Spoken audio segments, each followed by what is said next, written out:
Bali, for today's video, magluluto tayo ng soup number 5. So, i-prepare ko lang yung mga kailangan natin. I-slicing ko lang yung main menu natin, yung pang soup number 5 natin. Pakita ko sa inyo. So, ito guys yung ano natin, may nalulutuin natin, soup number 5. So, alam nyo na to kung ano to. So, napakulang ko na rin. At i-slicein na lang natin. Tapos i-prepare natin yung mga iririkado natin dito. So ayan nga pala si Luther Kulit guys oh. Hi guys. Oh. Hi guys. Kagigising, mag-i-school na si Luther Kulit. Say hi guys. Wala, inaantok pa guys. Yes. Sige guys, tayo prepare ko lang yung mga ano. Hi guys. Kailangan natin dun sa soup number 5 at slicing ko na rin. So, yan guys. Bali, na-slice na natin. So, pakukulan ulit natin. Titimplahan na rin natin. Para kumapit yung lasa dun sa soup number 5 natin. Ayan. Tamang-tama to. Malamig kasi ang panahon ngayon dito sa Baguio. Kaya kailangan natin mag-soup number 5. Pampalakas ba? So, lagyan muna natin ng tubig. Timplahan natin para may ano natin. Pressure cooker muna natin guys. So yan guys, bali papasok na si Luther Kulit oh. Luther Kulit, papasok na guys.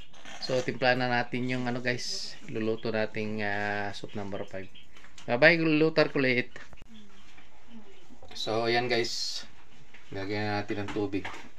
Pressure cooker natin, pero timplahan muna natin. So lagyan muna natin ng patis. Tapos pamintang durog.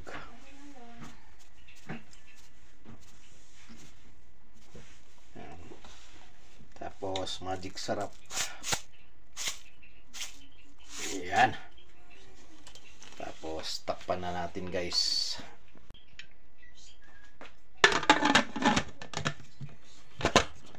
Ayan. Salang na natin guys.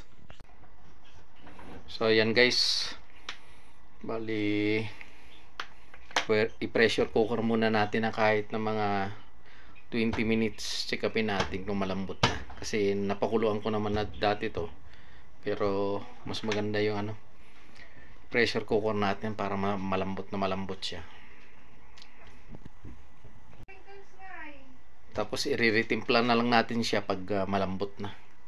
Ipa-final na ano natin, timpla yung ano, timpla niya.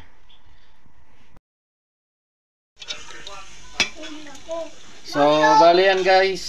Luto na yung soup number 5 natin. Ayan. Malambot na rin siya guys. So, ayan guys. Bali tapos na nating lutuin yung soup number 5 natin. Maraming salamat muli sa patuloy na pagsuporta nyo sa Kuya Wins Vlog. Huwag niyo pong kalimutang mag-like, subscribe at pindutin yung notification bell para updated pa po kayo sa mga gagawin nating video. So ayan guys, busy si Luther Kulit, nagtatabo. So ayan guys, maraming salamat po. Ingat po kayo lagi hanggang sa muli. Bye bye.